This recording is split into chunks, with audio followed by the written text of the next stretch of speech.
Meron nga actually panawagan si Vic Rodriguez patungkol dyan sa kaso ni Pastor.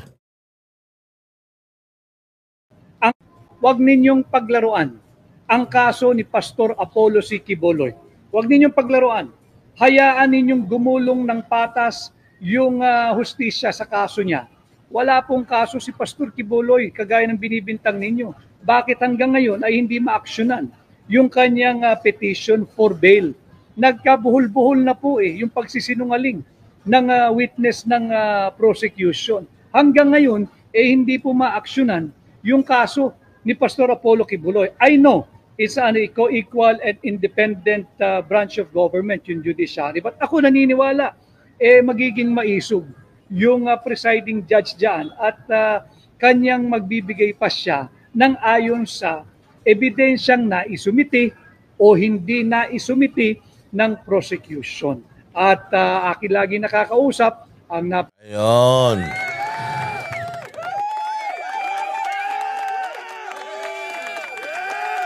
Alam nyo naman si Attorney Vic, magaling na abogado yan.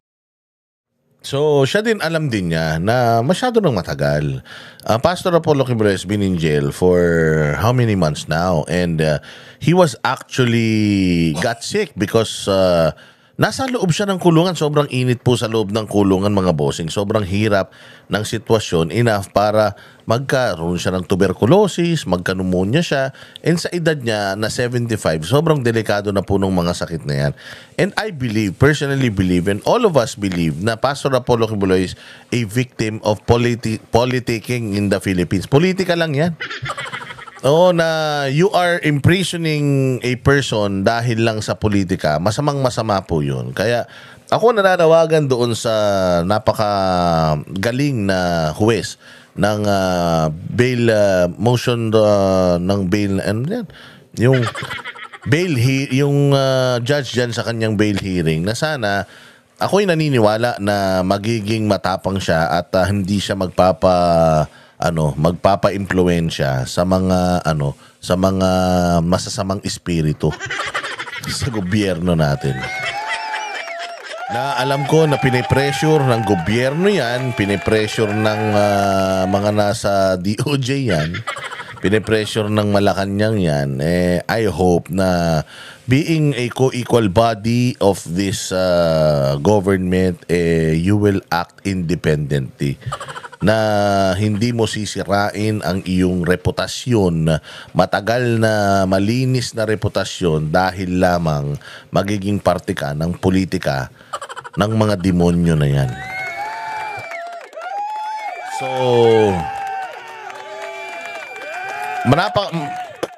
madami tayong update tungkol sa kaso na yan. Kaya lang, saka na natin pag-usapan. Kapag nakalabas na si Pastor, pag-usapan natin mga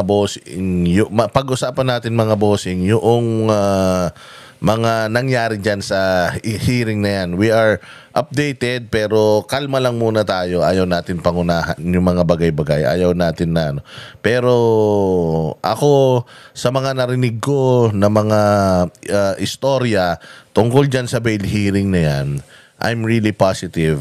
One of these, as soon as possible, or very, very soon, Pastor will be free and Pastor will be facing all these accusations and charges in the trial court. And he will prove himself not guilty with all these fabricated issues and cases against him. Palakpakan natin, mga bossing. So yan yung pambababoy nila sa batas. Isa pa yung pagpapadala kay Pangulong Duterte na hindi rin nila sinunod yung batas. Hindi ba? So ano pa yung mga binaboy nila, yung eleksyon, mga bossing. Binaboy nila yung eleksyon sa Pilipinas. At ito nga, yung isang pambababoy nila, aside from yung mga sinisiwalat ni Attorney Respicio na kabulastugan ng COMELEC, ito yung isa sa sa ipapakita natin, yung pagkakalusot ni Erwin Tulfo diyan sa na maging senador. Ito isang kabalinto na, isang kahayupan talaga na ginawa ng COMELEC. Kasi tiyan mo, yung butin na lang, yung bagong henerasyon na proklama na nila, dinismiss nila. Pero yung sa Duterte Youth, hindi pa nila dinidismiss napakatagal na nakaupo na yung Duterte Youth ng dalawang 2019, 2022. Pangatlo na ito tapos doon nila i-disqualify or doon nila hindi ipauupuin, di ba? Nag-garner yun ng 2.3 milyon na boto, pangalawa sa pinaka maraming boto sa party list tapos hindi mo pauupuin. So talagang dito nagiging diktador na to si Garcia. At dapat talaga kalusin na ito. Itong si Garcia kailangan with all this pagmamalabis sa kanyang kapangyarihan, kailangan talaga ma-impeach ito. At di lang ma-impeach, kailangan talaga makulong ito. Dahil pinakikialaman nila, kinokorrupt nila yung demokrasya sa Pilipinas. Pakinggan muna natin itong balitang ito kay Erich Tulfo and then i-play natin yung balita, yung pag-oppose noong nagdemanda sa kanya. Pwesto ni Senator-elect Erwin Tulfo. Yan ay matapos ibasura ng COMELEC ang disqualification case laban sa kanya. Nangunguna sa balita si Mon Gualvez. Mon, anong basihan sa desisyon ng COMELEC? Jiggy, dinismiss nga ng 2nd Division ng COMELEC yung inihayang disqualification case laban kay Senator-elect Erwin Tulfo. Napagsama-sama raw kasi yung mga grounds ng reklamo sa iisang petisyon na labag sa Section 23 ng COMELEC Rules of Procedure. Nataon naman sa araw ng pag-dismiss ng disqualification case ang panunumpa ni Senator-elect Erwin Tulfo ng katapatan sa tungkulin sa harap ng isang barangay captain sa Maynila. Ikinalugod naman ni Tulfo ang mabilis na aksyon ng COMELEC. Parang paulit-ulit na lang. Citizenship, nasagot na Nasagot na, gago. Anong sagot mo? Ano ba sagot mo doon sa citizenship sa'yo? Anong sagot mo? Sinabi mo ba na nandugas ka talaga? Na nandaya ka? Hindi ba inamin mo yan? Nagsilbi ka pa sa military? So ang sagot mo doon sa paratang sa iyo is oo, totoo. Totoo yung paratang sa akin. So dahil umaming ka na, okay na yun? Hindi yun eh. Hindi pwedeng ganun. Umaming ka doon sa kasalanan mo, therefore dapat mas lalo kang hindi umupo. Kasi nga may kasalanan ka eh. Ginawa mo bukod sa libelist ka na, dahil may guilty rin to sa kasong libel eh. Bukod sa nang libel ka na ng tao bilang isang broadcaster ba yan o isang media man, nandugas ka pa ng pagkakakilanlan mo. Tapos, na-dismiss yung kaso mo, masaya ka dun. Walang honor sa isang taong mandurugas. Walang honor, walang pagpupugay sa pagkatao ng isang taong kawatan. O hindi ba? Tapos sasabihin mo na parang galit ka pa na nasagot na yan. Oo nga, nasagot mo nga, inamin mo, hindi mo nga pinabulaanan eh. Inamin mo yung pagkakasala mo tapos mauupo ka? Saan ka naman?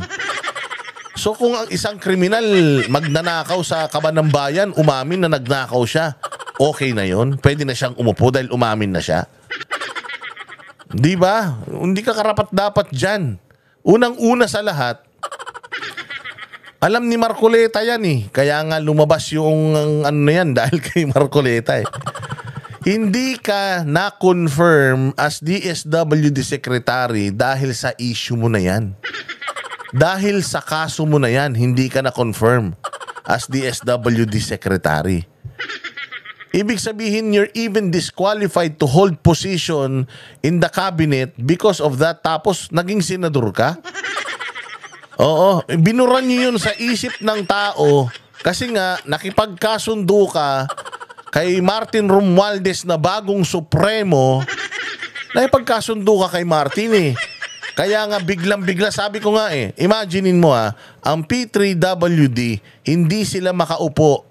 Hindi sila pinaupo sa Congress dahil sa substitution. Mantakin mo tong kupal na to, nag-substitute yan. sa isang party list representative nila ng ACT-CIS para makaupo siya bilang congressman. Anong kapalit nun? Anong kapalit nung pag-upo niyan? Oh, syempre, magiging na siyang aso ni Romualdez at ng mga Marcos. O, kita mo, nagsusulong siya ng impeachment ni BP Sara. Binabanatan niya ang mga Duterte. Itong putang inan to, gumamit to, nagkautaw to eh. Sa mga Duterte, ginamit nito ang mga Duterte para sumikat siya. Kaya nga siya ginusto ng tao dahil ginamit niya yung mga Duterte. O tapos ngayon na ginawa siyang mambabatas nito ni Tambaluslos, pinayagan na magsilbi siya sa Congress kahit na questionable yung kanyang pagkakakilanlan dahil isa siyang Amerikano, nag-isang Amerikano. Oh, putya, ngayon, mayabang na, senador na. Paano naging senador? Kung DSWD nga, isang cabinet post, hindi siya na-confirm dahil doon, paano naging senador to? Kaya nga Comelec, kagaguhan na dinismiss niyo yung kaso. Unang-una sa lahat, sa Commission on Appointments, sa Kongreso, in-honor yun. Ilang beses na final yung citizenship, nasagot naman na sana humingi nila sila sa Comelec dahil may dokumento kami na galing sa US Embassy. Sinasabi hindi ako US citizen. Sana humingi nila sila doon. Ang issue ng Yun daw, hindi daw siya US citizen. Yun daw ang sabi ng embassy. Pero ito, pakinggan natin yung sasabihin noong nagsampa ng kaso sa kanya. And kayo nang tumimbang kung itong Comelec ba na to ay talagang nag-a-adhere o tumatalima sa mandato nila. His Chairman Garcia, I want to talk to you about Erwin Tulfo. Erwin Tulfo acquired U.S. citizenship by assuming a fictitious identity, Erlich Sylvester Tulfo. He served in the U.S. Army. Siyempre, yung US Embassy, kung ang pagbabasihan, yung pangalan niyang Erwin, talagang sasabihin ng US Embassy na hindi namin ano yan. Hindi namin citizen yan. Pero kung ang pagbabasihan natin yung pangalan niya sa Amerika na inamin naman niya, sana yun ang tinanong natin. Ito bang Erich na to, Sylvester? Ilang pangalan yan? Okay ba to? Sasabihin nila, yes, amin yan, tao na yan. Actually, hinahabol nga namin yan, dinugas kami yan eh. Yun sana ang lalabas kasi inamin naman niya na siya talaga yun eh. Actually, sinabi nga niya na dahil sa hirap ng buhay, ako ay bumili ng birth certificate. Tapos ganito, ganyan. So, there's no honor in doing those kind of things. Yung iskamin mo, yung isang bayan. Sabi ko nga sa iyo, kung yung Amerika iniskam niya, ang mga Duterte iniskam niya, paano kayo makakasiguro na ngayong senador na siya, magtatrabaho siya para sa inyo? Sabi niya, pag 3 taon, wala akong nagawa, ako kusa magre-resign. Bantayan ninyo kung may magagawa yan sa 3 taon.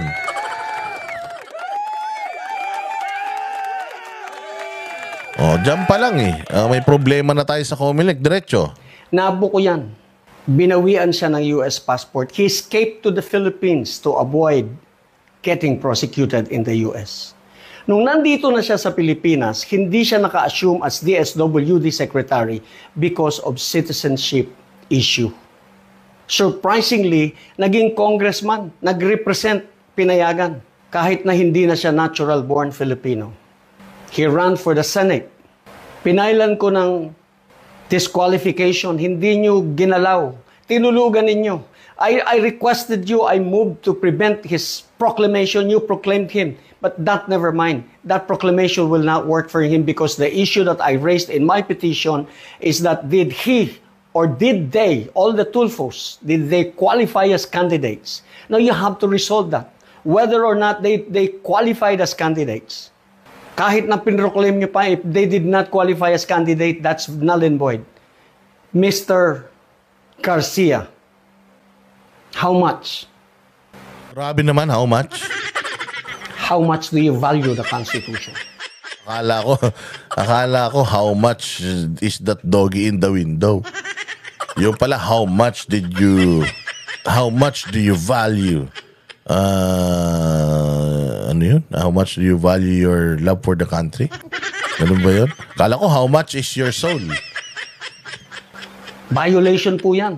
You allow a person, a fugitive in the US to sit in our Senate. Are you proud?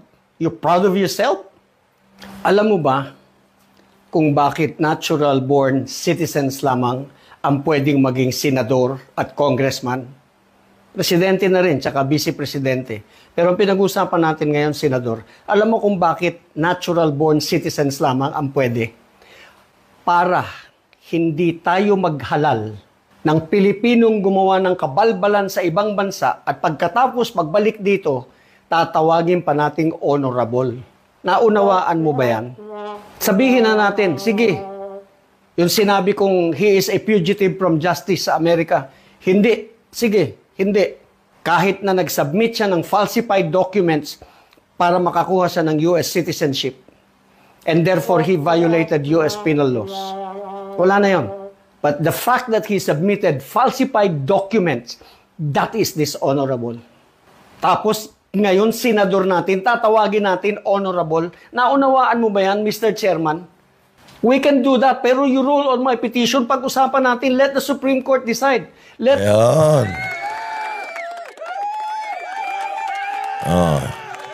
Yan yung sinasabi natin na kabalbalan ngayong eleksyon. Ang dami. Bukod pa doon sa 17 million overvotes, ha? Ito pang mga disqualification cases na ito na lutong Macau. Para sa akin, lutong Macau talaga to. Hindi ba? Talagang lutong Macau kasi nga, yun nangyaring nag-falsify ka na. Di ba natatandaan ninyo? Gigil na gigil pa tayo sa mga kay Pastor Apollo Kibuloy doon sa mga issues nung sa anong tawag diyan? Yung kanilang immigration law violation sa Amerika. Na pinoint out natin na hindi lang naman yung mga members ng kingdom ang nagpapakasal for citizenship. Yung iba nga dyan, sabi ko nga sa inyo, mamatay na, pinapakasalan pa for citizenship, di ba? At least yun, nagpapakasal. Legal nga yun Yung magpakasal ka dahil kaya nga automatic na nagiging citizen ka pag kinasal kayo No, hindi ba? Actually, legal yun Ito ang hindi legal na dapat nagagalit kayo. Mantakin mo, falsified documents, falsified o peking dokumento ang ipinresinta mo to acquire citizenship. Nag-serve ka pa sa military. Nagpe-pension ka pa o kumukuha ka pa ng sweldo. Tapos hindi ka naman pala Amerikano, Pilipino ka naman pala. Tapos nung nahuli ka, tumakbo ka dito sa Pilipinas. Naging broadcaster ka. Tapos ngayon, na ginamit mo mga Duterte, naging DSW secretary ka pa, na hindi ka na-confirm kasi nga, inaamin mo na ginawa mo yun sa Amerika. Tapos ngayon, senador ka, di ka nahihiya sa sarili mo. Kami ang boses ng masa, hindi natatakot. Katotohanan lang, di kami nalulunod. Walang bahid ng sismis, lahat ay totoo. Kahit sino ka pa, pag mali ka babanatan ka. Walang pinipili kulay, wala kaming kinikilingan. Basta para sa bayan, kami lalaban. Pagdama palakpakan, pag mali banatan. Di matitinag, di matatakot, para sa bayan tuloy ang sigaw. Sa harap ng kamera, walang halong takot.